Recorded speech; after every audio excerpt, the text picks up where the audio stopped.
Namaskaram, Sadhguru. In this age of Kali Yuga, how would you introduce spirituality into corporate India? Because unfortunately I keep hearing this in that segment of people, they say corporate world. So, well, this is a very important thing, that we don't break the world into many pieces, which we have already done in the name of race, religion, nationality, communities, caste, creed. Now corporate world. This is also not new, class has always been there. Either money or lack of money has united people. Moneyed people gather in one place, no money people gather in another place. So, that is what probably they're referring to as a world. Well, different religions are claiming it is their world, you know. Now, classes are claiming their world. I don't know what else will claim. No, there is a world. If you were a part of it, you would be a great contribution. But unfortunately, if you are not a part of it, you become exclusive. Exclusivity invariably brings exploitative tendencies in everybody. So, every economic system that you create, you talk about communism, you talk about socialism, you talk about capitalism, every system has become exploitative at certain point of success. Either exploiting the very people that they are supposed to take care of, or exploiting somebody else who is not in the communist world or the socialist world or the capitalist world. Now, how to introduce spirituality to these people? Well, these people have found material success. That means, in many ways, a few things, not everything about their life, a few things they've gotten logically correct. So, it's very important that if spiritual process has to enter corporate world,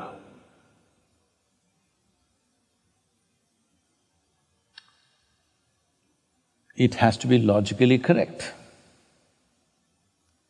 How to make a dimension which is nothing to do with the limitations of logic, logically correct, that's a challenge. Because logic is based on the principle of two. There must be this and that, then there is logic.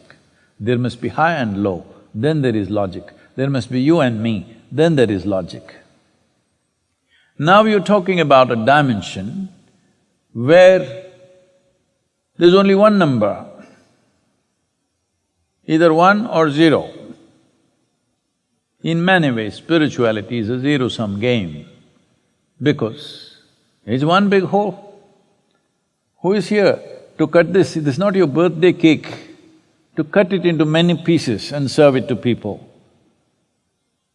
It can't be done like that. Well, you're trying to do that in your mind, for that there is inevitable suffering that everybody is going through. So corporate world is also just one more piece of the cake, maybe the creamier part of the cake. Especially because there is more cream on their cake or their piece of the cake, they are little more, you know. Generally, at least the men in the corporate world, little noosed up. Because of that, even the breath is constipated. Because of that, very limited logic. First of all, Human logic is a very limited process. Most human beings have not understood or grasped the basis of our logic and the limitations of our logic. This is why they're going on eulogizing silly little things that they say. Well, for this there is Indian masala. You know, haven't eaten anything. If you talk Indian masala, my mouth will water. Because not the kind that Usha is serving or somebody else is serving in this kitchen. I have my masala, if you eat it, you will become my slave. Yes, by the tongue, your tongue will hang out and you'll be pointing at me all the time. Yes. So, Indian masala is there, with which we can say most illogical dimension of life in a logical way. It's taken millennia of observation of human mind and the basis of human logic that, for example, in an engineering program, all of you, many of you have gone through this. You do what you want, find one logical hole in it. You cannot. But we are saying the most illogical things.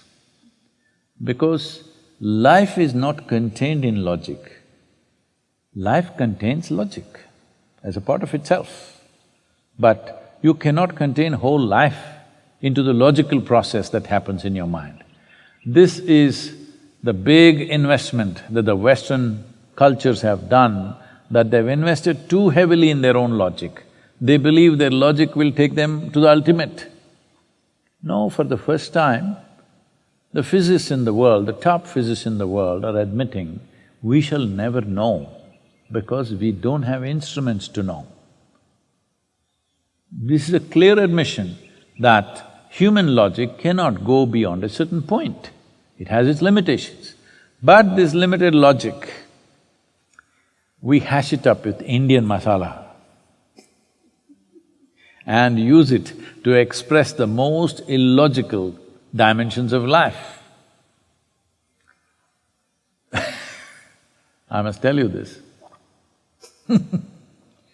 At one time when this is in mid-90s, when Isha as a movement in southern India was growing exponentially,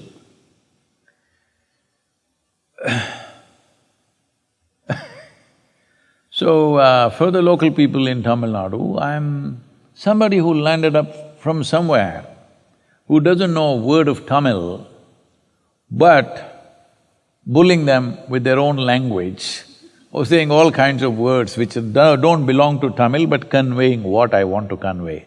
Even today I'm managing Tamil language with just 33 words of vocabulary. Then it was just 11.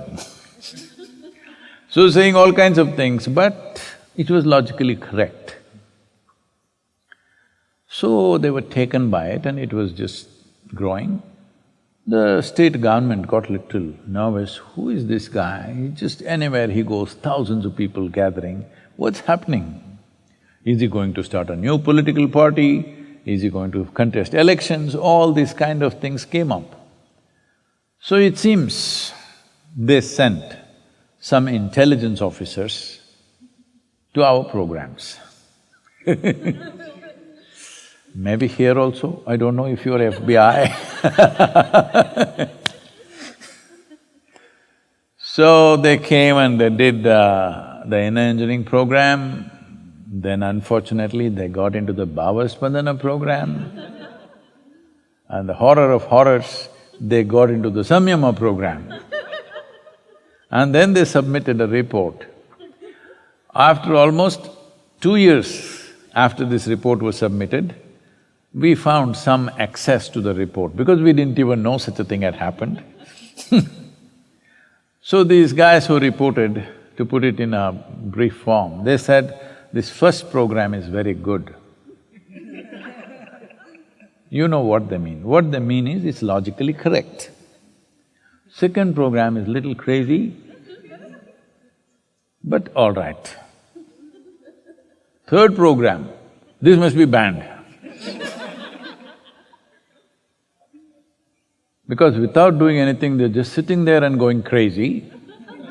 Not doing anything, at least in the second program, they were doing something to go crazy. In the third program, they're doing nothing and they're going crazy, this must be banned. So, when I came to know of this, I thought this is a classic case of observation. It has to be logically correct. Tell me, is your existence logically correct? In the middle of nowhere, you don't know where this cosmos begins, where it ends. In the middle of nowhere, you're sitting on a little mud ball called Earth. It's just a tiny little mud ball. And thinking up all kinds of things sitting here. And whoever comes here, we call them an alien. Aliens have come. We are a microscopic, super microscopic existence, but any other life is alien to us. So this is our logic. It's absolutely illogical. Your very existence is illogical. There's simply no logic to your existence. We are trying to find meanings, no meaning. So, of course, with the corporate people, you have to say, you will be peaceful because they're never peaceful. And they're telling me about 120,000 corporate leaders or in the executive group of people, managers and executives in United States are dying much earlier than they should, and about $180 billion is being spent on just corporate executive health in this country. Why are they so sick? It's very natural. When you have a world of your own, you will be sick, I want you to understand. We not only have a world of our own, we also have separate heavens. You should see on the golf courses, people keep on arguing, there is a golfer's heaven. Golfers go to a different heaven where it's full of golf courses. Sex maniacs go to another place. Foodies go to another place. Separate heavens are also there, just like the separate worlds that we have created. So, corporate world, whether in India or elsewhere, they want something which is logically correct, but still takes them ahead. Well, you know, we got the solution in engineering. 100% logically correct, pick a hole in it, let me see. You cannot, because it's so logically perfect. It's like Indian masala. If you taste all the ingredients separately and the final product doesn't resemble anything that you have put into it. So, it's like I'm calling it Indian masala because in the end it works. And that's all that matters